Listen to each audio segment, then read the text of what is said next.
Bien, alors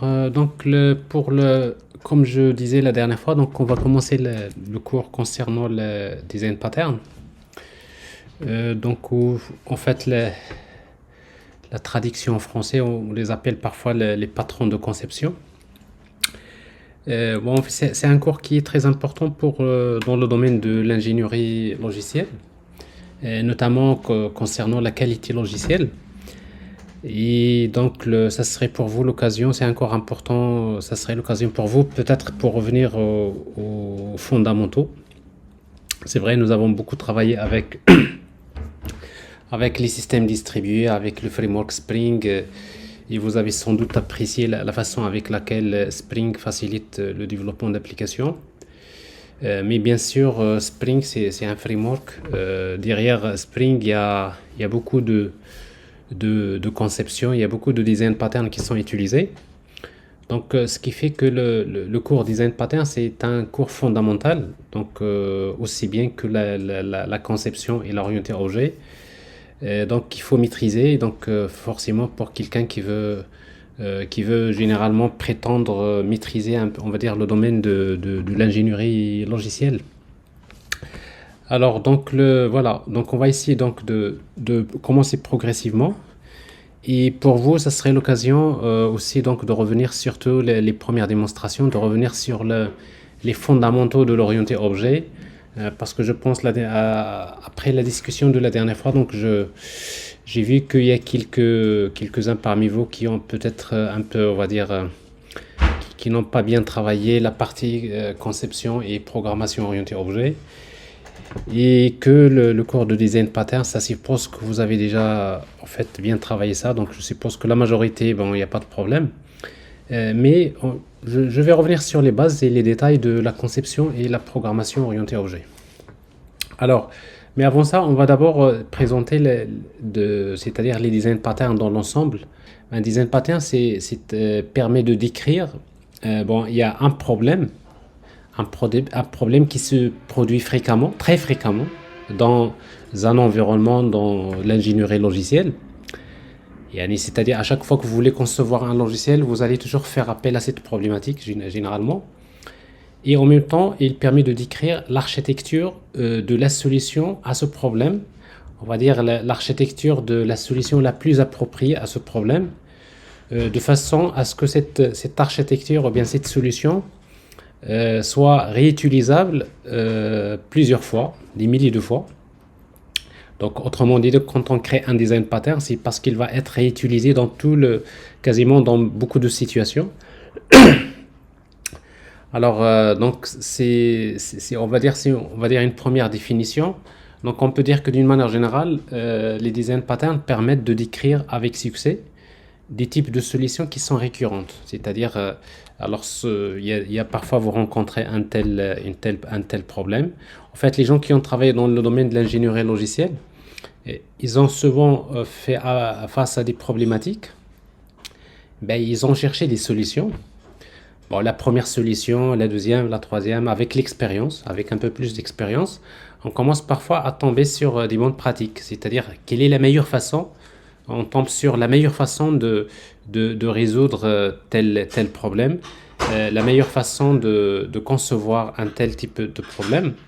Et quand il trouve généralement cette meilleure façon de faire, bon, il le publie sous forme de ce qu'on appelle un design pattern. Et après ce pattern-là, il devient, si vous voulez, quelque chose de réutilisable par tout le monde, par tous les ingénieurs du domaine du logiciel d'une manière générale. Donc, c'est pour cela qu'on dit que les design patterns permettent de décrire avec succès des types de solutions qui sont récurrentes à des problèmes communs et dans différents types de situations. Alors ça, c'est si on cherche en quelque sorte une définition générale. Alors on va rentrer un peu plus dans les détails. Donc, on peut dire que les design patterns, qu'est-ce qu'ils permettent d'offrir? Donc, ils permettent d'offrir une documentation d'une expérience éprouvée de conception. C'est-à-dire, généralement, comme je disais, avec beaucoup d'expérience, souvent, vous arriverez souvent à faire des bons choix, plutôt à faire une bonne conception. Et généralement, quand vous faites une bonne conception, Bah, cette conception-là, donc la meilleure façon pour la documenter, c'est de la documenter sous forme de pattern ou bien de design pattern. Et donc, ça permet en quelque sorte de bien documenter les logiciels d'une manière générale. Donc, c'est une identification et spécification d'abstraction qui sont au-dessus du niveau de simple classe et instance ou bien objet. Alors, généralement, quand on fait l'orienté objet, souvent la première des choses qu'on exploite souvent dans l'orienté objet, c'est la notion de classe objet. On crée des classes et après on crée des objets à partir de ces classes. Mais si on ne fait pas attention, on peut avoir des logiciels qui sont difficiles à maintenir. On peut avoir un logiciel qui bouffe beaucoup d'espace mémoire. On peut avoir des logiciels qui sont qu'on ne peut pas adapter à différentes situations. Donc, ce qui fait qu'avec le concept classe-objet, ça permet donc en fait, de créer des applications orientées objet. Mais il ne faut pas oublier que dans la conception orientée objet, il y a d'autres niveaux d'abstraction qui sont plus élevés que l'objet classe, comme par exemple la notion de classe abstraite, les interfaces, les méthodes abstraites. Donc, c'est un niveau d'abstraction. C'est-à-dire que souvent, dans la majorité des cas, quand on utilise les design patterns, généralement, ils s'appuient sur des interfaces, des classes abstraites. Tout ça, tout simplement pour permettre au logiciel d'évoluer facilement, de faciliter la maintenance du logiciel. Donc, on a souvent dit que une application doit être fermée à la modification et ouverte à l'extension. Donc, ça, c'est l'un des concepts fondamentaux, l'un des principes de conception sur lesquels s'appuient les design patterns. Et nous avons déjà vu par le passé que pour pouvoir créer une application qui peut évoluer sans modifier le code source, c'est-à-dire c'est des applications qui sont ouvertes à l'extension et fermées à la modification. Donc on a besoin justement de faire appel à des interfaces. On va dépendre des interfaces au lieu de dépendre des classes. On va utiliser des classes abstraites au lieu parfois des classes concrètes. Tout ça, mais quand on fait ça, c'est qu'on est déjà en train d'utiliser donc quelques design patterns, peut-être que vous ne connaissez pas, c'est-à-dire sans le savoir, vous les utilisez déjà. Donc on aura l'occasion de revenir sur ça. Donc on peut dire également que les design patterns permettent également de donner un vocabulaire commun et une aide à la compréhension des principes de conception.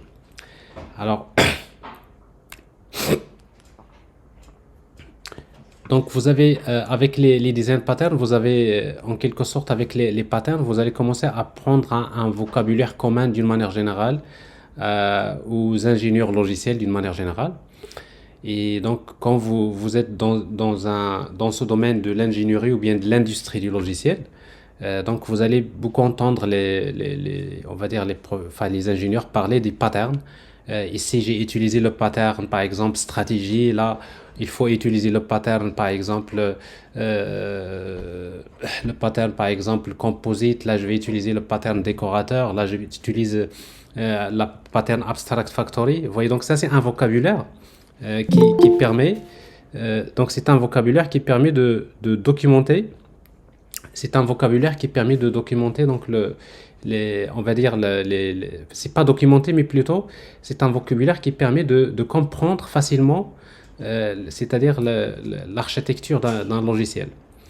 Parfois, au lieu de présenter un diagramme de classe qui contient des centaines de classes, ce qui serait très compliqué à expliquer, mais quand vous regardez donc ce diagramme de classe qui contient beaucoup de classes, vous pouvez donc par exemple expliquer tout simplement que ici dans cette partie-là j'ai utilisé le pattern stratégie, là j'ai utilisé le pattern adapteur et là c'est le pattern tel.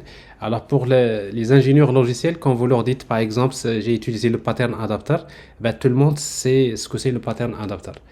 Quand vous leur dites j'ai utilisé le pattern décorateur, ben, tout le monde sait ce que c'est le pattern décorateur. Donc rien que quand vous parlez la notion de pattern, c'est que vous parlez un vocabulaire des ingénieurs et des architectes logiciels d'une manière générale. Donc c'est très important de comprendre ces patterns et de savoir les appliquer. Donc c'est un moyen pour documenter le logiciel, on a déjà dit ça. Et également donc les design patterns permettent de faciliter la construction de logiciels complexes. Alors, quand on a des logiciels très complexes, souvent, en utilisant des patterns, on arrive souvent à choisir la bonne conception, on arrive souvent à utiliser donc la meilleure pratique ou bien les bonnes pratiques pour pouvoir créer un système logiciel qui est performant, facile à maintenir, bien sécurisé, etc., etc. Donc tout ça, on va y revenir. Alors, pour avancer, donc on peut dire que pour pouvoir aborder les design patterns, ben, il faut savoir que il y a une classification que je vais vous présenter tout à l'heure qui s'appelle la classification GOF, Gang of Four. Donc on va essayer donc de revenir tout à l'heure. Qui ont en fait classifié les design patterns en trois catégories. Donc on peut dire que d'une manière générale, si vous voulez, dans les design patterns, il y a trois catégories de design patterns, trois familles de design patterns. En fait, il y a les design patterns de la famille création, de type création, de type structure et de type comportement. Alors, les design patterns de type création, c'est des patterns qui permettent de faire la description de la manière avec laquelle un objet ou bien un ensemble d'objets doivent être créés, initialisés et configurés. Alors, autrement dit, donc les patterns de type création, ils permettent d'indiquer la meilleure façon, quelle est la meilleure façon pour créer les objets, pour instancier les objets. Vous savez très bien que pour créer des objets, vous utilisez le new, hein, la commande new pour instancier par exemple une classe. Mais c'est-à-dire cette instruction new, si vous l'utilisez n'importe où et n'importe comment, ben vous risquez de créer peut-être beaucoup d'objets en mémoire, d'avoir un problème de couplage fort, c'est-à-dire votre code devient difficile à maintenir à un moment donné, etc. etc. Donc il découle donc la création des objets, la manière de créer les objets doit utiliser des bonnes pratiques. Donc il ne faut pas utiliser des new n'importe comment et n'importe où, mais sachez qu'il y a des design patterns qui vont vous permettre souvent de choisir la meilleure façon pour créer, c'est-à-dire instancier, initialiser et configurer les objets. Alors bien sûr, vous avez déjà utilisé Spring. Spring, il facilite beaucoup ça parce que donc Spring, il utilise tous ces patterns-là qui consistent par exemple, l'inversion de contrôle. Lui-même, c'est un pattern qui inclut donc beaucoup de patterns et qui définit une façon avec laquelle Spring, c'est lui qui va choisir la meilleure façon pour créer les objets, il va les initialiser, les configurer, etc. Donc, il existe des techniques qu'il faut connaître. Donc, on va essayer donc de détailler ça. Donc, des exemples. Alors, en fait, les patterns de type création permettent d'isoler, isoler le code relatif à la création, l'initialisation, afin de rendre l'application indépendante de ses aspects. Donc, c'est quoi les aspects? Parce que dans une application, il y a les aspects métiers, c'est-à-dire l'aspect fonctionnel, le code métier, mais après, il y a le code technique. Alors, le code technique, forcément, il y a la journalisation, il y a la gestion des transactions, la sécurité, etc., etc., l'accès aux données. Ben, du coup, donc, pour pouvoir séparer les aspects d'une manière générale, il faut isoler, c'est-à-dire, on va dire, l'endroit où on va créer les objets, c'est-à-dire, on va dire la fabrique. D'ailleurs, c'est ce qu'on appelle souvent le pattern qui permet de créer les objets, c'est une fabrique. Ou bien c'est une usine si vous voulez. La fabrique qui permet de créer les objets, si vous voulez, qu'est-ce qu'il permet de faire? Il permet d'isoler. On va isoler le code qui permet de créer les objets, on va le mettre dans des classes séparées du reste de l'application. Parce qu'on va pas mélanger le code de la création des objets avec le code métier, le code technique. Alors il existe plusieurs façons pour pouvoir faire ça. Alors, par exemple, vous faites l'injection des dépendances quand vous travaillez avec Spring.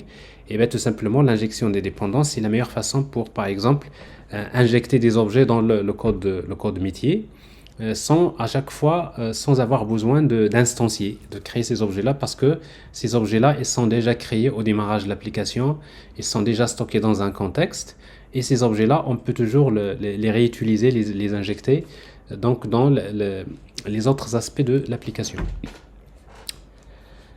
Alors, en fait, ça, c'est pour les patterns de création. On va voir, il existe plusieurs patterns de type création. Donc, comme par exemple Abstract Factory, Builder, Prototype, Singleton. Alors, ça, c'est des exemples de design patterns qui font partie de la catégorie création. Alors, ensuite, il y a les patterns de type structure. Donc, les design patterns de type structure, c'est des patterns qui permettent de faire la description de la manière dont doivent être connectés les objets d'une application afin de rendre ces connexions indépendantes des évolutions futures. Ça veut dire quoi? Alors tout simplement, c'est que dans une application, vous aurez toujours besoin de créer des classes. Donc vous avez des classes de votre modèle. Bon, après, par la suite, vous allez associer donc ces classes, si vous voulez. Alors, quand vous faites l'association entre les classes, c'est-à-dire quelle est la meilleure façon pour connecter les classes, pour associer les classes, pour connecter les objets. Est-ce qu'on va faire une association entre classe et classe? Pour ça, c'est ce qu'on appelle un couplage fort, c'est-à-dire qu'une classe A qui dépend directement d'une classe B. Donc ça, c'est pas forcément la meilleure façon pour créer un logiciel facile à maintenir. Ou tout simplement, donc si vous appliquez des design patterns de type création, ils vont vous montrer quelle est la meilleure façon qui permet d'associer les classes. Alors par exemple, voilà, par exemple, je peux dire que la classe A, par exemple, au lieu de dépendre de la classe, il va dépendre d'une interface, par exemple une interface IA, une interface IB.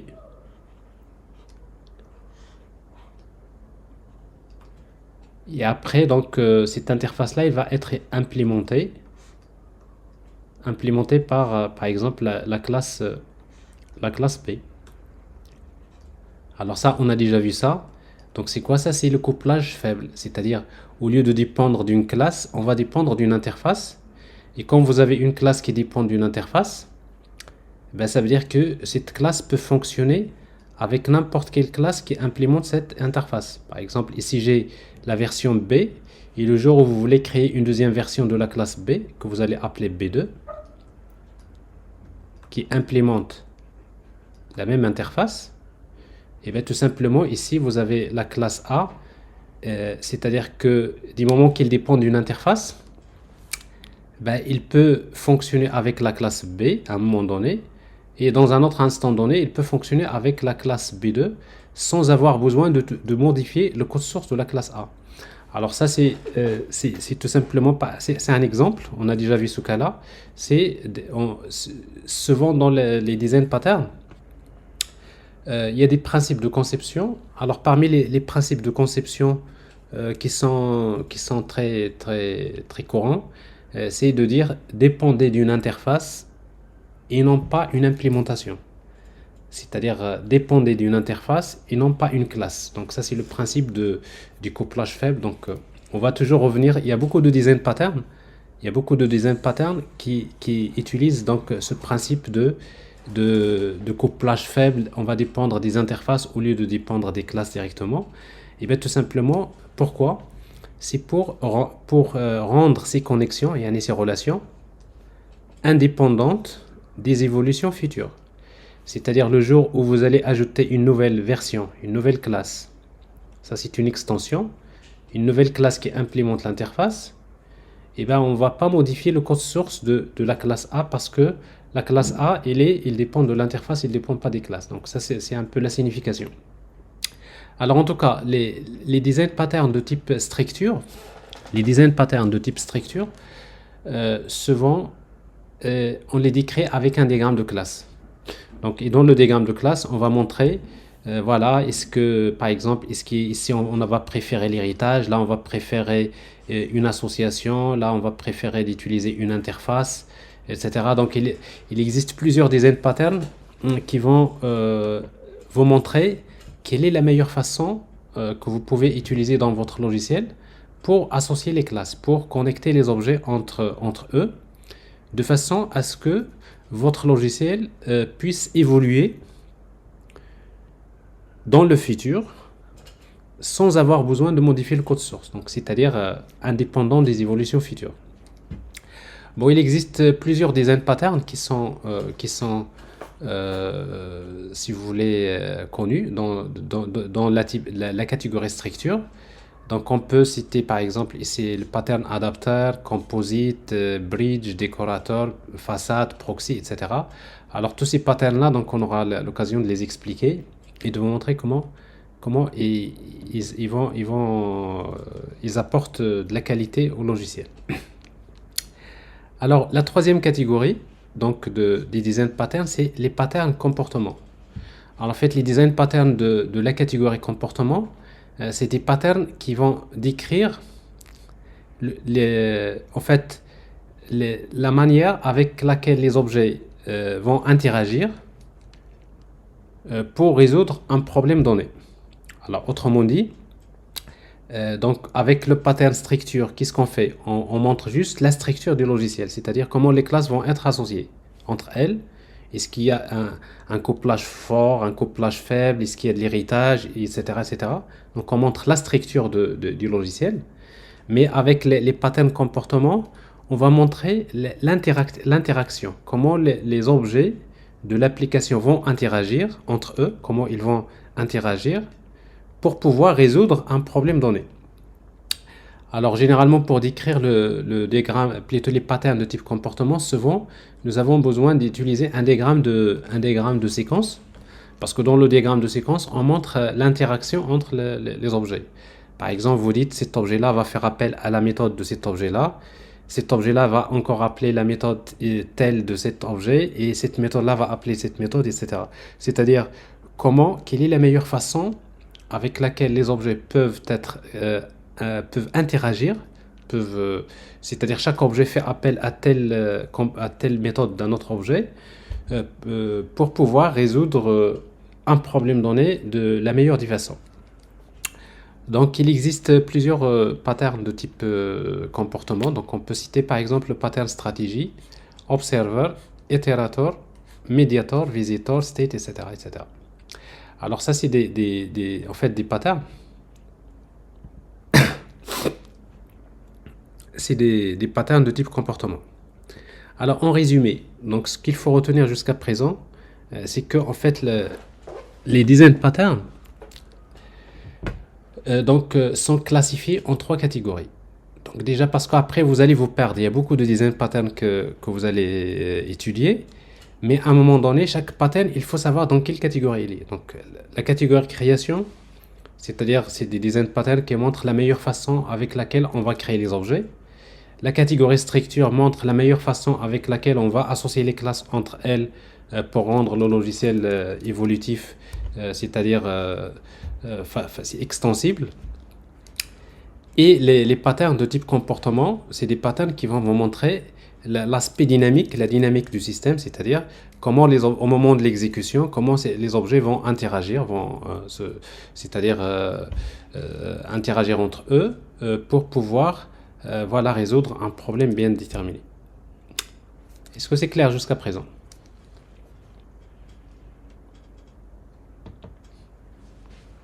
Oui, c'est clair. Pour tout le monde, c'est clair? Alors si vous ne pouvez pas parler, vous écrivez un petit message. Oui, Monsieur, c'est clair. Ok, c'est parfait. Alors donc je passe à la suite. Alors maintenant, dans les design patterns, on parle également de la portée des design patterns. Alors en fait, il y a deux portées, en quelque sorte. Il y a la portée classe et la portée objet. Alors c'est quoi ça? Alors généralement, la portée classe, ça veut dire que c'est la focalisation sur les relations entre les classes et les sous-classes. Donc autrement dit, c'est la notion d'héritage, réutilisation par l'héritage.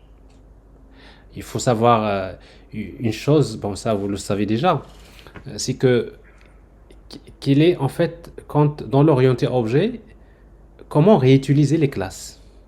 C'est-à-dire, quelles sont les façons avec lesquelles on peut exploiter les classes. On peut dire il y a deux façons, soit l'héritage, soit l'instanciation. C'est-à-dire, je peux créer une classe qui hérite d'une classe qui existe déjà et je peux étendre ses fonctionnalités. Donc ça, c'est-à-dire c'est la réutilisation par l'héritage. Alors les patterns généralement qui vont préférer l'utilisation de l'héritage, et bien tout simplement, on va dire c'est des patterns qui, qui sont dans la portée classe. Donc leur portée c'est la classe, c'est-à-dire on préfère utiliser généralement l'héritage pour étendre les fonctionnalités du logiciel. Et après, la deuxième façon, c'est l'instanciation. C'est-à-dire, j'ai une classe, et bien tout simplement, je vais l'instancier. Et pour l'instanciation, c'est ce qu'on appelle la réutilisation par composition. Alors, c'est tout simplement c'est se focaliser sur la relation entre les objets. Autrement dit, c'est la réutilisation par composition. Donc, vous voyez donc, réutiliser des classes par héritage, ou bien réutiliser des classes par instanciation, ou bien ce qu'on appelle par composition. Alors ça, c'est les deux façons euh, que vous pouvez utiliser pour, dans l'orienté objet pour réutiliser les classes. Alors maintenant, il y a des design patterns qui vont préférer, c'est-à-dire utiliser l'héritage, et des design patterns qui vont préférer utiliser la composition. Bon, après, on va voir, il y a les patterns qui vont préférer utiliser l'héritage, on va dire qu'ils sont dans la partie classe. Et les patterns qui vont préférer utiliser l'instanciation ou bien la réutilisation par composition, on va dire qu'ils sont dans la portée objet. Donc, je reprends donc les design patterns. Donc, qu'est-ce qu'on vient de dire? Donc, nous avons dit que les patterns sont classifiés en trois catégories: création, structure, comportement. Et encore, chaque pattern, il appartient soit à la portée classe ou bien la portée objet. La portée classe, c'est-à-dire c'est des patterns qui vont préférer la réutilisation par héritage. Et la portée objet ou bien instance, c'est la réutilisation par composition. Alors maintenant, on va en fait présenter justement ce qu'on appelle la classification Goff. Alors Goff, ça veut dire gang of four. Alors ce que c'est en fait, il y a quatre personnes, en fait, ça fait très longtemps d'ailleurs. Gamma, Helm, Johnson, les Seeds. Donc ils ont en fait ce qu'ils ont fait, ils ont réuni donc à l'époque, ça fait très longtemps. Il y avait déjà beaucoup de design patterns qui étaient utilisés dans l'ingénierie logicielle. Ils ont fait une classification qui s'appelle la classification Goff, dans laquelle ils ont défini 23 design patterns principaux. Donc, c'est-à-dire si vous voulez faire de l'ingénierie logicielle, donc vous avez sans doute il y a des centaines de patterns, mais les patterns de base, on va dire les patterns de base sur lesquels vont s'appuyer les autres design patterns, c'est tout simplement c'est des patterns que vous allez trouver dans cette classification Goff. Alors cette classification elle est définie dans ce tableau-là. Alors comme vous voyez ici, donc il y a les patterns, il y a trois catégories. Il y a création, il y a la catégorie structure, la catégorie comportement. Alors dans la catégorie création, vous allez trouver les patterns suivants: factory method, abstract factory, builder, prototype, singleton. Alors après, on aura l'occasion donc de voir chaque pattern à quoi il sert. Et dans la catégorie structure, il y a les patterns adapteurs. Adapteur, vous allez voir que vous allez comprendre pourquoi il est répété deux fois. Bridge, composite, décorateur, façade, flyweight, proxy. Alors tous ces patterns-là, c'est des patterns qui font partie de la catégorie structure. Et après, les patterns qui font partie de la catégorie comportement, dans laquelle dans cette catégorie, on va trouver les patterns interpréteurs, template method,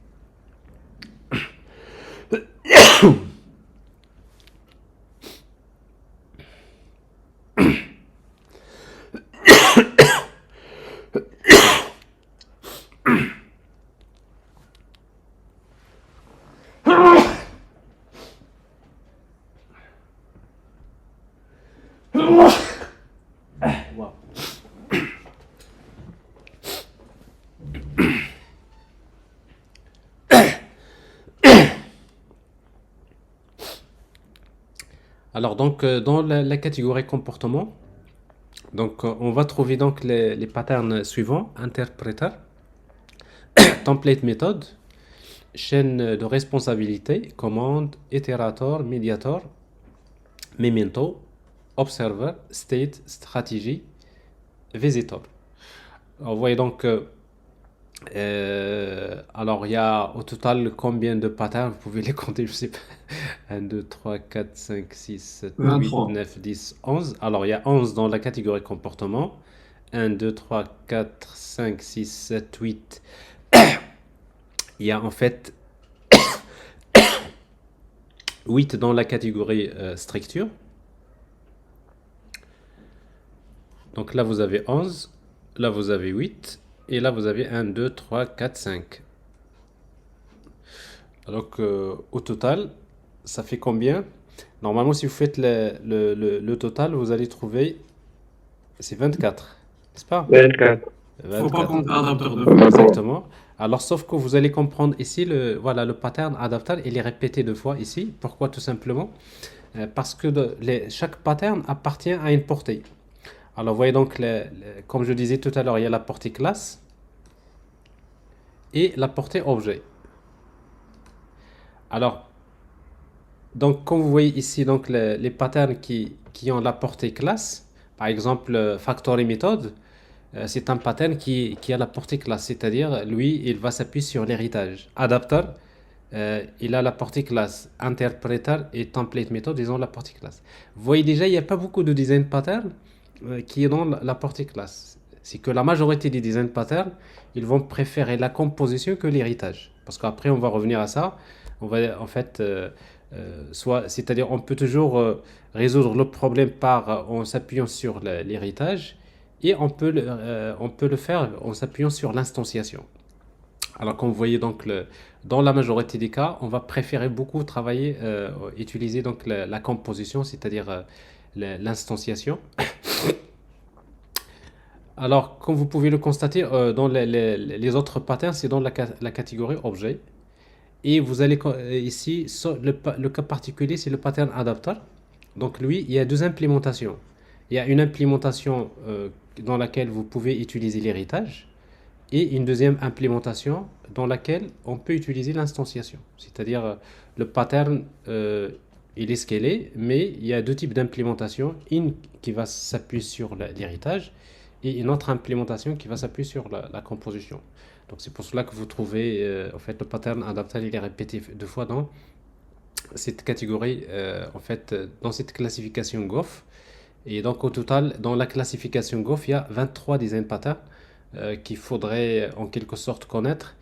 C'est sur ces patterns-là souvent les entretiens d'embauche donc souvent on va vous poser souvent des questions sur les patterns. Voilà. Donc déjà, il y a une chose qui est très importante. Si on veut parler des end patterns, déjà il faut savoir faire sortir ça. C'est-à-dire de dire, alors en fait les design patterns, il y a en fait, donc les patterns appartiennent, en fait, ils sont classifiés en trois catégories. La catégorie création, la catégorie structure, la catégorie comportement. La catégorie création, c'est les patterns qui montrent la meilleure façon de créer les objets. C'est-à-dire, montrent quelles sont les bonnes pratiques à utiliser pour instancier les objets de l'application.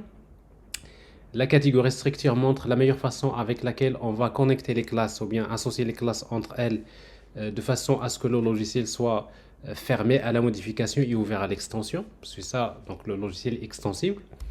Et les patterns, il y a des patterns qui font partie de la troisième catégorie, c'est comportements. C'est des patterns qui montrent la manière avec laquelle les objets peuvent interagir pour pouvoir, bien sûr, résoudre un problème donné.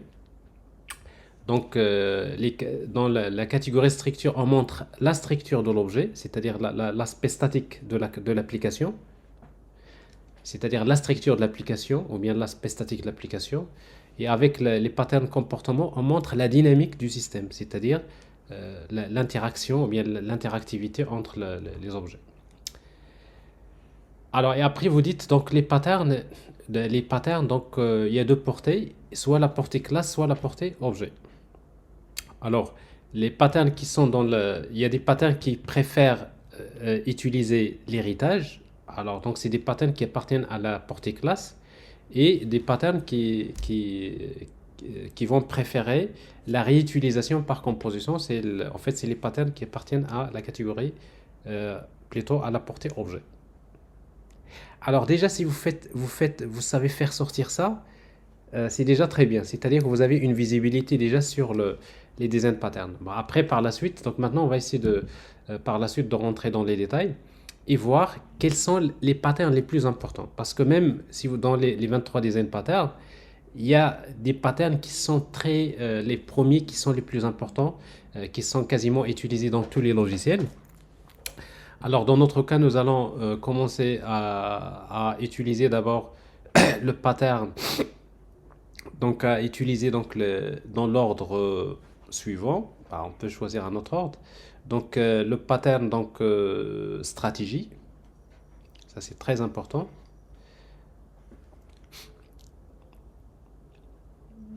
Alors, dans la catégorie comportement, on va commencer par étudier le pattern stratégie. Alors ensuite, on va revenir sur la catégorie structure pour étudier un certain nombre plutôt, on reste dans le pattern, catégorie comportement, c'est le pattern observer, c'est très important. Alors ensuite, on va étudier dans la catégorie structure, on va étudier les patterns, donc les patterns composites.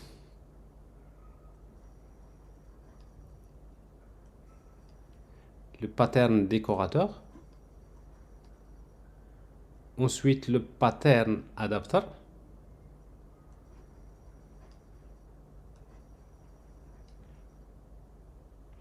ensuite le pattern proxy. Et après, on reviendra sur la catégorie comportement pour étudier d'autres patterns qui sont importants, notamment le pattern template method, 7, le pattern state,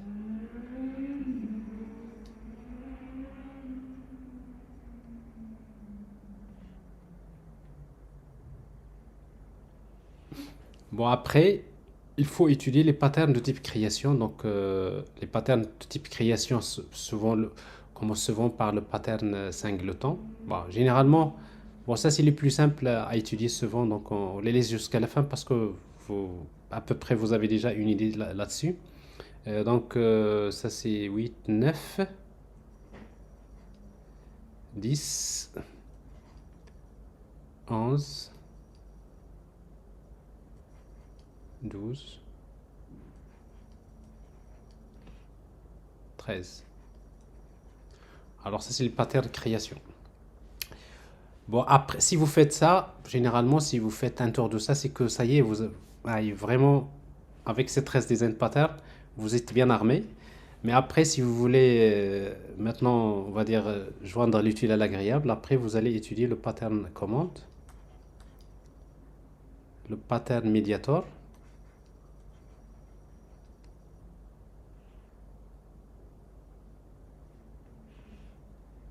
Hmm. Alors on est sur 15. Bon après l'ordre, peu importe. Alors memento, bon, interpreter, 16, chaîne de responsabilité, memento, visitor,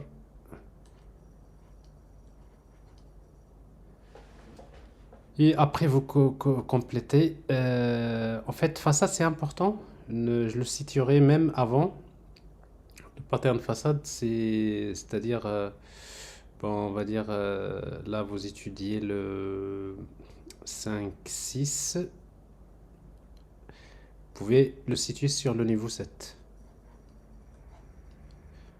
Bon, après, vous décalez les autres de 1, donc vous serez déjà sur 20. Ici, ça va être 20 et là, ça va être 21, 22. Et le 23, où est-ce qu'il est? Il est là. Itérateur. 23.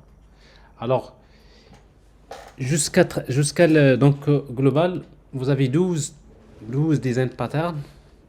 Donc, c'est des patterns qu'il faut étudier. Il faut savoir à quoi il sert, il faut savoir comment les appliquer, comment les appliquer dans des problèmes donnés.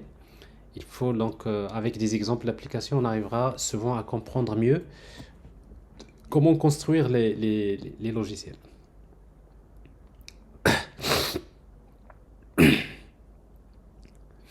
Alors généralement, en fait, un design pattern, quand on présente un design pattern, donc on peut dire que donc pour présenter un design pattern, donc vous avez besoin donc de préciser donc le nom du design pattern. Donc il y a le nom du design pattern. Généralement, le nom d'un design pattern, c'est un nom qui se compose de un mot, deux mots, généralement. Bon, souvent c'est comme ça. Et c'est des mots qui sont significatifs, le nom du design pattern. Ensuite, on décrit le problème, c'est-à-dire la description des conditions d'application, quand est-ce que ce genre de pattern il va être utilisé. Et après, la solution, c'est-à-dire la solution, souvent, il est présenté soit par un diagramme de classe, quand il s'agit d'un pattern de type structure, ou un diagramme de classe et un diagramme de séquence, souvent quand il s'agit d'un pattern de type comportement. Parce qu'en fait, les patterns de type comportement, il faut montrer la dynamique, les interactions entre les objets au moment de l'exécution. Et donc, les conséquences. C'est-à-dire quels sont les aspects positifs, les avantages et les inconvénients de chaque pattern. Souvent, on voit facilement, souvent au départ, les avantages, mais à la fin, on peut toujours signaler quelques inconvénients du design pattern. Et comme ça laisse un peu la place à d'autres design patterns parce que chaque pattern, généralement, il s'applique à un niveau donné. Alors, j'aimerais quand même revenir à ce point-là. Il y a peut-être un point que j'ai oublié de signaler. C'est que, alors vous voyez donc, les design patterns dont j'ai parlé, c'est les patterns de la classification Goff. D'accord? Alors, ces patterns, généralement de classification Goff, c'est ce qu'on appelle les patterns tactiques.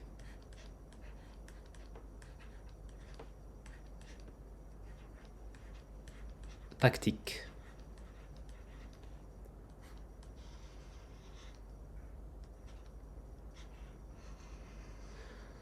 Alors après, vous allez me dire, mais nous, on a déjà vu des patterns, etc. MVC, le pattern inversion de contrôle, etc. Tout ça, c'est des patterns.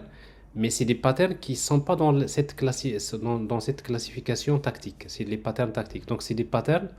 Et les autres patterns, c'est ce qu'on appelle les patterns d'architecture.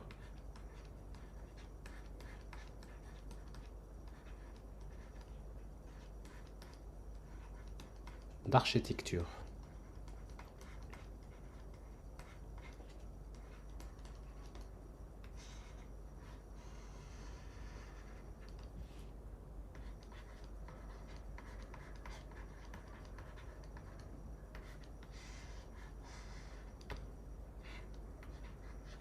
Donc, vous voyez donc, quand on parle des design patterns, donc on parle donc les patterns tactiques et les patterns d'architecture.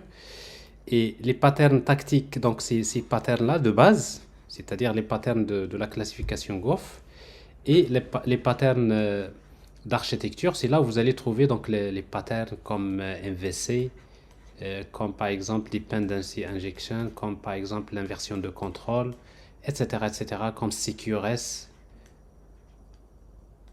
Event Sourcing, etc. Mais tous ces patterns, généralement, les patterns d'architecture, ben, ils s'appuient sur les patterns tactiques. C'est-à-dire que si vous regardez par exemple le pattern MVC, ben, dans le pattern MVC, vous allez trouver le pattern observer. Vous allez utiliser le pattern stratégie. Il utilise, voyez donc, ces patterns d'architecture, c'est tout simplement c'est une composition des patterns tactiques d'une manière générale. Est-ce que c'est clair?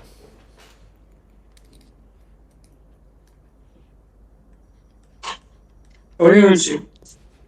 C'est clair. Voilà. Alors, donc on a parlé de ça. Alors maintenant, Il est question de revenir sur des rappels des concepts fondamentaux de l'orienté objet, parce que en fait, pour pouvoir bien sûr maîtriser, pour utiliser les design patterns, donc il faut revenir à la base. Et peut-être ça, c'est l'un des cours qui vont vous faire beaucoup de bien. En tout cas, bon, d'après l'expérience, c'est un cours qui fait beaucoup de bien aux ingénieurs de logiciels d'une manière générale, c'est-à-dire aux informaticiens d'une manière générale, si vous voulez. Donc, alors pour rappeler les concepts fondamentaux de l'orienté objet, donc les cinq concepts fondamentaux de l'orienté objet sont classe, objet, héritage, encapsulation, polymorphisme. Alors forcément, donc ça c'est ce que vous avez appris dans la base de la programmation orientée objet. Et il faut également rappeler une chose. Alors pourquoi l'approche orientée objet a été créée? C'est-à-dire pourquoi la programmation orientée objet a été créée? Donc la programmation orientée objet, il a été créé principalement, c'est pour faciliter la réutilisation du code. C'est-à-dire faciliter la réutilisation de l'expérience des autres.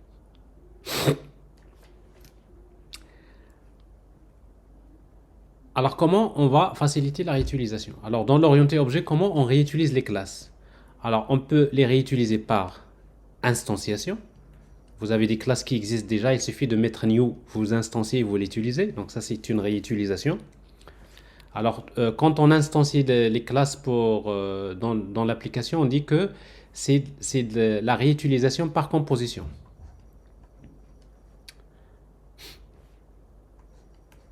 Alors, on peut créer des classes dérivées, c'est-à-dire on peut créer des classes qui héritent des classes qui existent déjà, donc on peut étendre les fonctionnalités. Donc ça, c'est la réutilisation par héritage.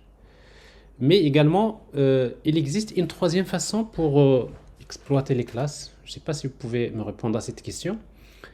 Donc j'ai une classe. Alors pour exploiter la classe, je peux l'instancier. Je peux hériter. Je peux l'étendre. Mais il existe une autre façon. Pour réutiliser des classes sans les instancier et sans héritage. Alors, d'après vous, c'est quoi cette façon, cette troisième type de réutilisation? Alors, la troisième, c'est faire appel aux méthodes statiques des classes. Utiliser les membres statiques. C'est-à-dire que dans une classe, parce que dans une classe, on peut avoir des méthodes statiques et des méthodes non statiques. Et vous savez très bien que quand vous avez une méthode statique dans une classe, on écrit directement dans l'application, on écrit le nom de la classe, point, méthode statique. Donc on n'a pas besoin. Et quand vous faites appel à une méthode, par exemple, quand vous dites, je prends un exemple. Quand vous dites par exemple système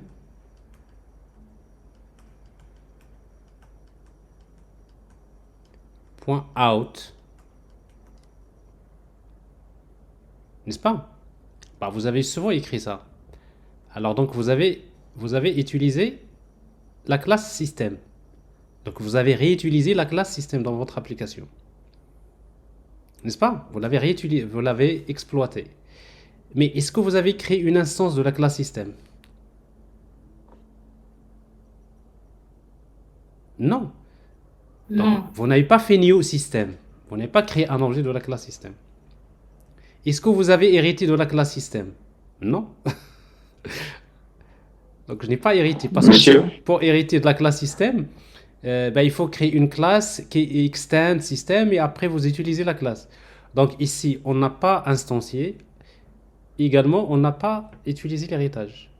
Mais par contre, j'ai utilisé quoi? J'ai utilisé l'objet out de la classe système. Pourquoi? Tout simplement parce que out, c'est un membre qui est statique. Parce que les membres statiques d'une classe sont accessibles directement en utilisant le nom de la classe. Alors vous voyez donc ici, on peut également exploiter des classes en faisant appel aux membres statiques. Donc sans les instancier, sans dériver. Monsieur, Oui, c'est comme SQRT de la classe maths. par exemple, tout à fait, c'est le meilleur exemple. Donc si vous mettez math.sqrt par exemple. Alors pour calculer la racine carrée d'un nombre,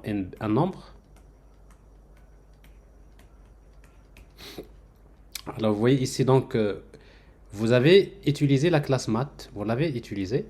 Donc c'est de la réutilisation des classes qui existent déjà, mais vous ne l'avez pas instanciée parce que pour pouvoir utiliser la classe, c'est-à-dire pour pouvoir l'instancier, il fallait écrire quoi? Math m égale new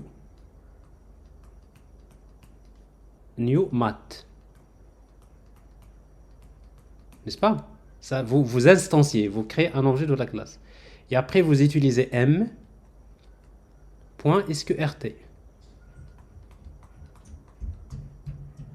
Alors, c'est quoi ça? C'est la réutilisation par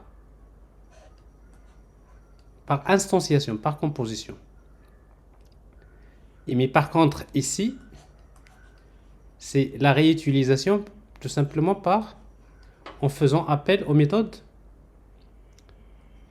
statiques. Mais pourquoi je peux faire ça? Pourquoi je peux faire ça? Je peux faire ça parce que la méthode SQRT, c'est une méthode qui est statique. Bah, les méthodes statiques, c'est des méthodes qui appartiennent à la classe. Donc, ce qui fait que, en fait, pour utiliser les méthodes statiques, je n'ai pas besoin d'instancier la classe. Je n'ai pas besoin de faire appel, d'instancier la classe et faire appel aux membres de l'instance. Donc, je peux directement faire appel aux membres statiques de la classe, si le membre est statique. Est-ce que c'est clair?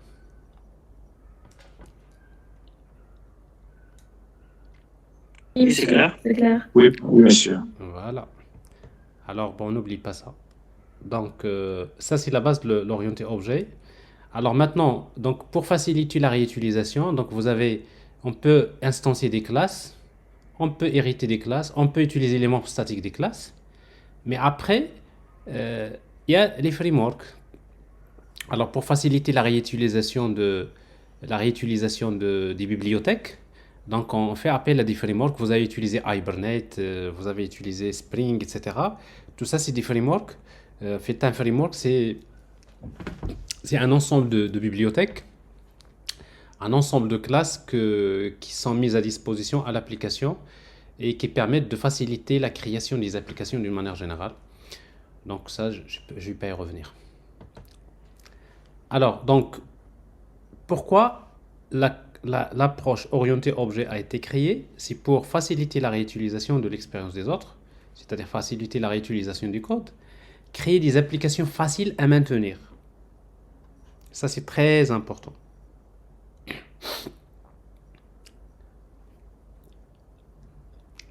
Alors, créer des applications faciles à maintenir, ça veut dire créer des applications fermées à la modification, ouvertes à l'extension.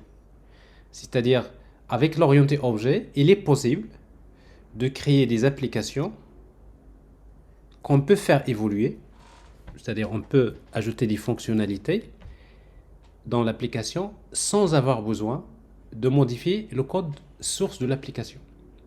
Alors ça, on a déjà vu ce cas-là, on a traité comment créer une application fermée à la modification ouverte à l'extension. Ben, si vous vous rappelez, c'était le premier cours qu'on avait fait dans le cours de l'architecture J2E.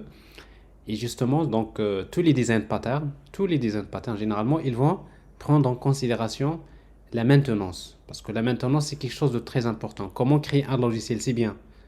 Mais créer un logiciel qui est facile à maintenir, c'est pas encore mieux, mais c'est très important. Alors pour les entreprises, la maintenance des logiciels, c'est très coûteuse. Si vous créez un logiciel qui est mal fait, ça va coûter trop cher au niveau de la maintenance. Alors si vous savez utiliser les bons patterns, ben, vous pouvez créer des applications qui sont très faciles à maintenir. C'est-à-dire des applications, on peut corriger les bugs, on peut faire évoluer, mais sans avoir besoin de se balader dans le code source de l'application pour voir à quel niveau il faut modifier des choses. Donc ça, c'est en fait, c'est de la mauvaise pratique, c'est de la mauvaise conception. Alors, autre chose, l'approche orientée objet a été créée pour créer des applications performantes. Alors, c'est pour améliorer les performances de l'application. Créer des applications sécurisées. C'est-à-dire, la sécurité, comme vous voyez, donc, c'est un aspect technique. Souvent, pour créer des applications orientées objet, si vous voulez les sécuriser vous-même, c'est très compliqué. Mais si, grâce à l'orienté objet, on peut facilement sécuriser une application en réutilisant encore d'autres bibliothèques ou bien d'autres frameworks ou bien d'autres classes qui nous permettent de faciliter la sécurité des applications. Alors, on a souvent utilisé Spring Security ou des frameworks, des outils comme Keycloak, etc. Ça permet de sécuriser l'accès aux applications, par exemple. Donc, Spring Security, c'est un bon exemple. Alors, l'orienté objet, il a été créé, c'est aussi pour créer des applications distribuées. Alors, toutes les applications d'entreprise aujourd'hui, c'est des applications distribuées. Donc, grâce au web service, grâce au middleware, le RMI, gRPC, GraphQL, Corba, etc., etc., etc., etc., grâce aux brokers comme RabbitMQ, Kafka. Donc, on peut facilement créer des applications qui sont distribuées dans plusieurs machines et ces applications peuvent communiquer. On a déjà vu avec les architectures microservices et des architectures distribuées. Alors, également, l'approche orientée objet a été créée, c'est pour séparer les différents aspects d'une application. C'est-à-dire, dans une application orientée objet, on peut écrire le code fonctionnel, les aspects fonctionnels dans des classes, la couche présentation dans d'autres classes, les aspects techniques dans d'autres classes. Par exemple, la partie l'accès aux données, on les sépare. La gestion des transactions, c'est pareil. La sécurité, c'est pareil. La montée en charge, etc., etc. Enfin, montée en charge, ça fait partie du problème de performance. L'aspect distribution, tout ça, c'est des aspects techniques de l'application. Donc, grâce à l'approche orientée objet, en fait, et grâce aussi à l'approche orientée aspect, c'est une partie que nous allons faire dans ce cours, dans la programmation orientée aspect. Donc, on peut facilement séparer les aspects d'une application, c'est-à-dire écrire le code métier à part, clean, très clair, et après le code technique séparé. La sécurité dans des classes, la partie accès aux données dans des classes, la partie transaction dans des classes, la journalisation. On peut séparer tout ça dans des classes séparées. Donc, ça, il ne faut pas oublier ça. Donc, si vous faites l'orienté objet et vous utilisez que le concept objet-classe, sans utiliser on va dire les autres concepts fondamentaux de l'orienté objet, notamment le polymorphisme et l'encapsulation, l'héritage, etc. Et bien tout simplement, vous n'arriverez pas à exploiter on va dire les qualités en fait recherchées dans les applications orientées objet. Donc ça, il ne faut pas l'oublier. Donc l'orienté objet, c'est fait pour ça. Alors sinon, il vaudrait mieux rester dans la programmation structurée. Alors c'est quoi la programmation structurée? C'est la programmation avant l'orienté objet. On faisait de la programmation procédurale, une application qui se compose d'un ensemble de procédures, une fonction qui fait appel à une autre fonction, et après tout le code il est dans un même fichier ou bien dans des fichiers séparés. Et ça, c'est de la programmation statique. Et du coup, donc, là, c'est le passé. OK? Alors, si vous voulez, c'est comme si dans une application Java, par exemple, ou bien dans une application, c'est comme si vous créiez que des méthodes statiques. Alors, si vous créez des classes avec que des méthodes statiques, ça veut dire que vous n'avez même pas besoin de créer des instances des objets. Et dans ce cas-là, c'est comme si vous revenez en fait à la programmation structurée. C'est de la programmation procédurale en quelque sorte.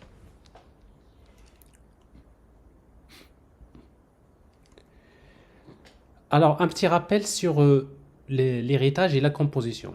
Parce que ce sont les deux façons, on va dire, principales qu'on peut utiliser pour pouvoir réutiliser les objets.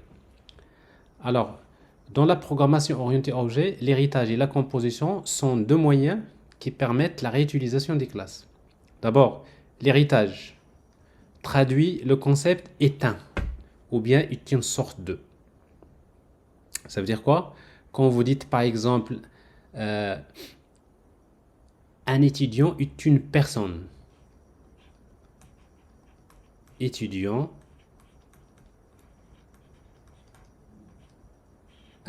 étudiant est une personne. Ça c'est de l'héritage. Est une personne.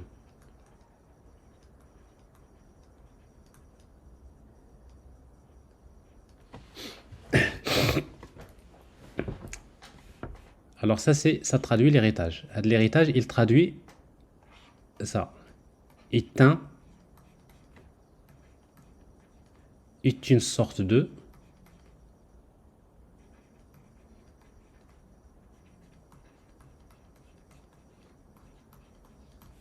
encore et de type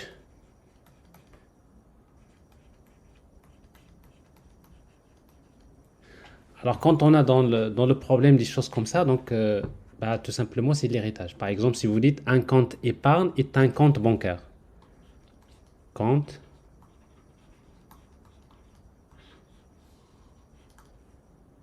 et vous avez compte épargne.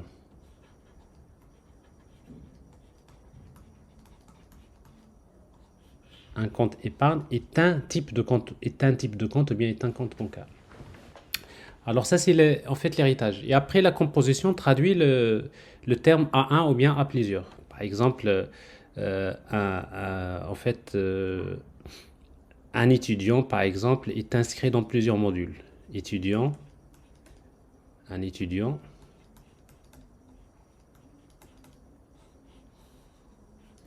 est inscrit dans ou bien à plusieurs modules. Les modules.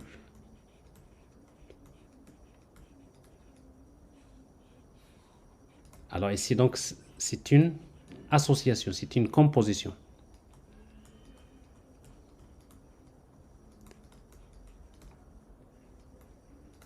Alors comme vous le savez dans les UML, vous avez en fait le terme association, c'est le plus approprié.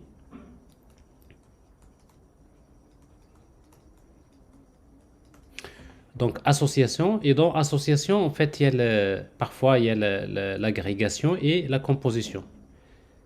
Donc association, agrégation, composition. Association, ça c'est le cas général.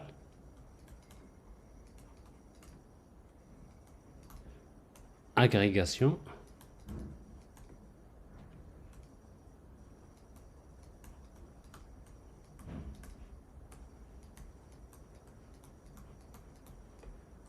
Composition. Bon, l'agrégation, c'est un cas particulier d'association et la composition, c'est un cas particulier d'agrégation. Mais dans le terme, dans les patterns, on va, quand vous entendez les patterns utilisation par composition, ce n'est pas forcément une composition comme ça. Donc, pour le terme composition, il est utilisé pour signifier, ça peut être une association, ça peut être une agrégation, comme ça peut être une composition. Donc, c'est juste par abus de langage. Donc, vous voyez, donc, quand vous dites, en fait, dans un problème, vous avez, par exemple, A1 ou bien A plusieurs, et bien, tout simplement, vous avez des relations sur le type A1 ou bien A plusieurs. Donc, souvent, c'est une relation, c'est une association. Alors, exemple. Alors, on va revenir un peu, on va dire, à ce problème à la loupe. Alors, exemple, supposons j'ai une classe A que j'ai créée. Je voudrais réutiliser cette classe A. Je voudrais la réutiliser par composition. Donc, je vais créer une classe C qui va utiliser la classe A par composition. Et je vais créer une classe B qui va utiliser la classe A par héritage. Donc, c'est-à-dire, en fait, on va exploiter la classe A des deux façons, par composition et par héritage. Supposons j'ai une petite classe, une simple classe ici, vous avez la classe A, dans laquelle je vais définir deux attributs, V1 et V2.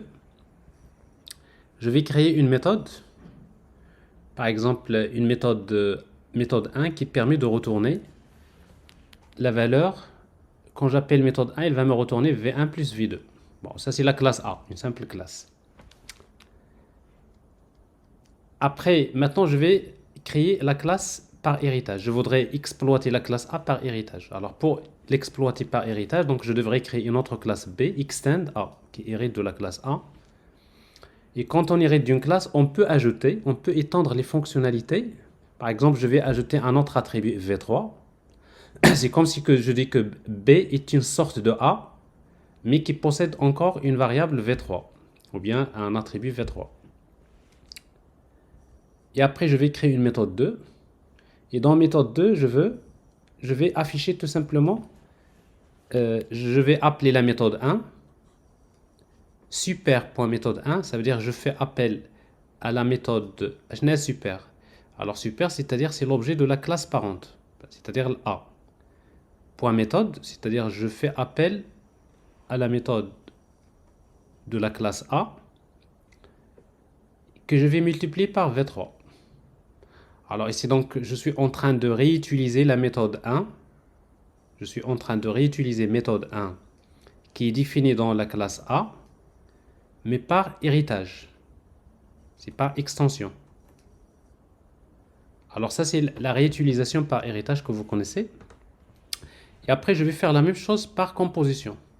Je vais faire la même chose. Alors je crée une classe C, bon, dans laquelle je vais ajouter la variable V3. Je vais créer la méthode. Je vais ajouter la méthode 2. Mais sauf que ici, donc un objet de la classe C a besoin de réutiliser la classe A. Donc c'est-à-dire ici vous avez C dépend de A. Vous avez ici une relation à 1. Ça veut dire que dans la classe C, on va déclarer un attribut. Je vais déclarer un objet A de type A égale new A. Alors ici c'est une composition, c'est-à-dire à chaque fois que je crée un objet de la classe C, automatiquement il y a création d'un objet de la classe A. Et après je définis la méthode 2.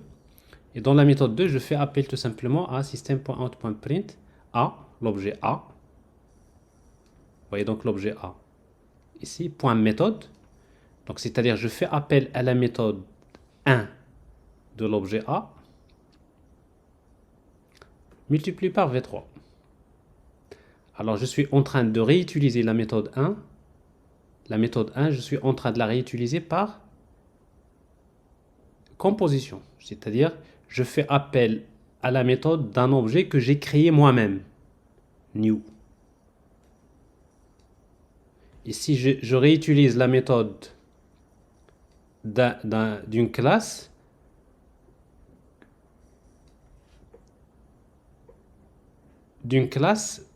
que je n'ai pas instanciée. Il n'y a pas de new A ici. Mais ça, c'est la réutilisation par héritage. Alors, mais si vous regardez bien un peu ce qui se passe au niveau de la mémoire.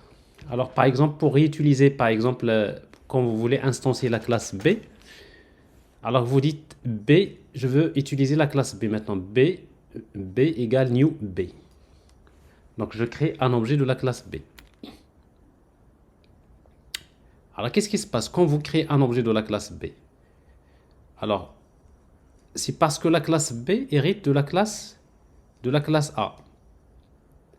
Donc, si vous créez un objet de la classe B, donc avant de créer un objet de la classe B, il y a automatiquement création d'un objet de la classe A. C'est-à-dire que quand vous instanciez la classe B, bah, automatiquement, il y a la création d'un objet de la classe A. Pourquoi? Tout simplement parce que B hérite de A. Donc, ce qui fait que l'objet A reste dans la mémoire. Et après, il a ses propres variables V1 et V2 et méthode 1. Et ensuite, dans la classe B, dans l'objet B, donc il y a création de l'objet B, ben, il va ajouter une variable, la variable, qui s'appelle super. Alors cette variable super, qu'est-ce qu'il contient? Ben, il contient tout simplement, c'est l'adresse mémoire. C'est l'adresse mémoire de quoi? De cet objet. Hop, ici.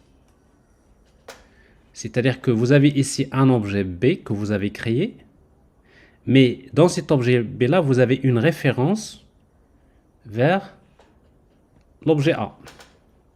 Donc, ce qui fait que quand vous appelez b.méthode2, vous appelez méthode 2. Alors, B, qu'est-ce qu'il fait? Méthode 2, il appelle tout simplement super.méthode 1. Super, c'est quoi super? Ben, super, c'est l'objet référencé, plutôt c'est la référence de l'objet A. Donc, il appelle la méthode, ici, cette méthode-là fait appel à la méthode 1 de l'objet A. Donc, ce qui fait que vous, même si vous utilisez l'héritage, ici, c'est l'héritage, mais quand vous créez un objet de la classe B, eh bien, il y a création de deux objets. Il y a une création d'un objet de la classe A dans la mémoire et création d'un objet de la classe B. Et après, il y a une relation entre B et A. Alors, sauf que cette relation-là, elle est forte. L'héritage, c'est un couplage fort. C'est-à-dire quoi? C'est-à-dire que, ici, à chaque fois que vous créez un objet de la classe B, ben, il y a automatiquement création d'un objet de la classe A. Donc, c'est-à-dire que B, il est lié à la classe A. C'est un couplage fort. Couplage fort. C'est-à-dire, si je veux, par exemple, créer une nouvelle version de... si je veux créer une nouvelle version de la classe A, une nouvelle version de la classe A, ben, je suis obligé de modifier le code source de la classe B. Parce que ici, donc, la classe B, elle est liée à... Par exemple, vous avez créé une version qui s'appelle A2. Et bien, tout simplement, vous serez obligé d'aller vers la classe B pour changer. Il faut modifier le code source. Ça, c'est l'inconvénient de l'héritage. C'est-à-dire, c'est la réutilisation par héritage. Systématiquement, c'est un couplage fort. C'est-à-dire, vous dépendez fortement d'une classe. Donc, si l'autre classe évolue, ben, votre code source doit changer. Donc, si cette classe-là évolue, s'il change de structure, ou bien s'il change de version, ben, tout simplement, ben, la classe B également il faut modifier le code source. Donc, ce qui fait que, bon, c'est ça, en fait, l'inconvénient de l'héritage. Il est important, donc on peut l'utiliser dans des situations précises, mais quand on peut l'éviter, c'est bien. Bon, dans les règles des design patterns, tant qu'on peut éviter l'héritage et de le remplacer par la composition, c'est mieux. Alors, si on regarde maintenant au niveau de la composition, qu'est-ce qui se passe? Alors, si vous créez un objet de la classe C, alors je sais très bien que quand je crée un objet de la classe C, il y a automatiquement création d'un objet de la classe A.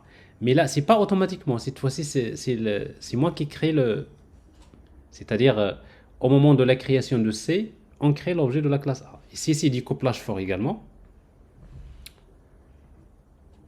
Donc, ici, il y a l'objet A qui est créé et l'objet C. Et après, vous avez ici une variable. Au lieu d'utiliser super, vous voyez ici, c'est super parce que c'est de l'héritage.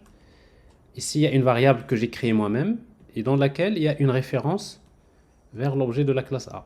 Donc, c'est quoi ça? C'est de la réutilisation par composition. Alors, comme vous voyez, on peut toujours réutiliser une classe soit par composition ou bien par héritage. Ben, on obtient le même résultat. Alors, en termes fonctionnels, c'est la même chose. Alors maintenant, c'est quoi l'avantage de la composition? Bon, l'avantage de la composition, c'est que en fait, il dépend de la classe A, mais pour ne pas dépendre de la classe A parce que c'est une association, je peux dépendre d'une interface. Par exemple, EA, c'est une interface. Et après, la classe A implémente l'interface IA. Dans ce cas-là, ça veut dire qu'ici, donc, j'utilise ce qu'on appelle le couplage faible. Le couplage faible. Alors, je vous rappelle que le couplage faible, ça veut dire quoi? Ça veut dire que la classe dépend d'une interface. Au lieu de dépendre d'une classe, je dépends d'une interface. Si la classe C dépend de l'interface EA, ça veut dire que la classe C peut fonctionner avec n'importe quelle classe qui implémente l'interface IA. C'est-à-dire qu'à un moment donné, C, il peut fonctionner avec A, c'est une composition. Mais si je veux créer une nouvelle version de la classe A, par exemple A2, il suffit d'implémenter cette interface. Alors quand j'ai une nouvelle version de A, je ne suis pas obligé de modifier le code source de la classe A. Pourquoi? Parce que plutôt de la classe C. Pourquoi? Parce que la classe C dépend de l'interface IA et non pas de la classe. Donc ça veut dire que, vous voyez, ça c'est la composition et ça c'est l'héritage. L'héritage, c'est du couplage fort. La composition, on a le choix, soit d'utiliser le couplage fort ou bien le couplage faible. Et comme les design patterns, ils pensent souvent à la maintenance pour pouvoir faire évoluer le logiciel, ben, ils vont préférer, souvent dans la majorité des cas, d'utiliser la composition, donc en passant via des interfaces. C'est-à-dire, je fais de la composition, mais en passant via des classes abstraites ou bien des interfaces. Et ça va changer beaucoup de choses dans c'est-à-dire la qualité de la maintenance de l'application.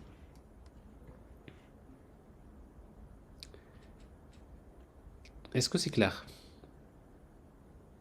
Monsieur, Oui. avec la composition, on utilise soit le couplage faible ou fort. Je n'ai pas bien compris cette partie. Non, c'est-à-dire, c'est quoi la composition? La composition, c'est-à-dire, c'est une association, n'est-ce pas? Ok. Alors ça, c'est une association, c'est-à-dire une classe A qui dépend d'une classe B. Ok. Alors, donc ici, quand vous avez une classe A qui dépend directement de la classe B, alors c'est quoi ça? C'est du couplage. Quel couplage? Et c'est couplage fort, c'est deux classes. Voilà, c'est du couplage fort. Parce que une classe qui dépend de la classe B. Ça veut dire, lorsque vous allez créer une nouvelle version de la classe B, par exemple B2, ben, vous serez obligé de modifier le code source de la classe A. Bien sûr. Alors maintenant, si vous êtes dans la composition, il y a une solution à ce problème. C'est quoi la solution? La solution, c'est que au lieu de dépendre de la classe B, parce que ça c'est le cours qu'on avait fait l'année dernière, si vous vous rappelez, au lieu de dépendre de B, qu'est-ce qu'on fait? On va dépendre d'une interface. On va créer d'abord une interface qui s'appelle EA.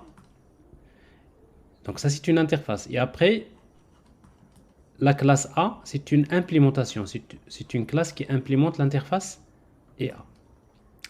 Alors ici maintenant, plutôt, non, c'est pas A, c'est IB. Je dépends d'une interface IB et la classe B implémente l'interface IB. Ok? Alors ici, c'est quoi? C'est quel couplage ici? Et ici, le couplage est faible. Voilà. Parce qu'on dépend de l'interface. Voilà, on dépend de l'interface, c'est-à-dire c'est du couplage faible. Ça veut dire que la classe A dépend de l'interface IB, ça veut dire que A, elle est prête à fonctionner avec n'importe quelle classe qui implémente cette interface. Et ça, c'est quoi ça? C'est de la composition. Et ça, c'est de la composition. Donc, vous voyez, avec la composition, je peux utiliser le couplage fort comme je peux utiliser le couplage faible. Mais avec l'héritage... Merci, c'est compris, monsieur. Voilà. Mais avec l'héritage, non. L'héritage, c'est du couplage fort. Alors, ce qui fait que... donc, ce qui explique ici, vous voyez, donc, si je reviens à la classification Goff que vous avez ici, vous voyez donc des patterns. Le pattern, il y a beaucoup de patterns. Tous ces patterns-là, Monsieur, ils sont dans quelle portée? monsieur, une question s'il vous plaît. Ils sont... attendez, je termine. Donc, tous ces patterns-là, ils sont dans quelle portée? C'est la portée? Composition. Voilà, objet. C'est-à-dire, ils exploitent la composition. Alors qu'il y a quelques patterns qui vont utiliser la portée classe, c'est-à-dire l'héritage. Alors, le pattern adapter, lui, il vous donne les deux possibilités, soit l'héritage, soit la composition, deux implémentations. Oui, maintenant tu peux poser ta question, c'est qui? Oui, monsieur, par rapport à l'injection des dépendances par constructeur, c'est une Oui, composition aussi, parce que... oui, c'est une composition, bien sûr. Merci. Alors, de toute façon, bon, si vous voulez, bon, ça c'est juste pour rappeler la composition héritage. Bon, peut-être, bon, après la pause, je vais revenir sur quelques petites démos vraiment. Avant de rentrer dans les détails des design patterns, je vais beaucoup rester sur les bases de l'orienté objet avec des petits exemples comme ça. Ça va vous faire beaucoup de bien pour remonter un peu on va dire, c'est quoi la différence entre l'agrégation et la composition, c'est quoi ça, c'est quoi ça, c'est quoi ça. Bon, de toute façon, je sais pas en tout cas ce que je vais vous, vous faire, mais je vais revenir vraiment, on va faire, donc, comme on le dit, on va rééteindre la machine. Voilà, alors, mais je pense que ces questions-là, c'est plutôt donc, ils sont liés à l'injection des dépendances. Mais là, on va essayer de revenir vraiment vers la base des design patterns. Ben, juste normalement après, alors ça c'est justement le rappel d'un cours qu'on avait fait déjà l'année dernière, couplage faible, couplage fort. Alors après, juste après, on va étudier donc un premier pattern qui s'appelle pattern stratégie. Et, euh, et quand on va faire l'implémentation, donc ça sera l'occasion donc de revenir sur quelques bases les fondamentaux de l'orienté objet. Et d'ailleurs, toutes les implémentations des patterns qu'on va faire, vraiment, ils vont vous faire beaucoup de bien parce que vous allez revenir vraiment à des petits détails de base qui vous échappent. Alors, comme par exemple les questions que vous posez, là, vous allez trouver implicitement les réponses dans les implémentations des patterns. Mais je préfère qu'on fasse une pause, donc on va s'arrêter 15 ou 20 minutes, d'accord? Et après, on va reprendre.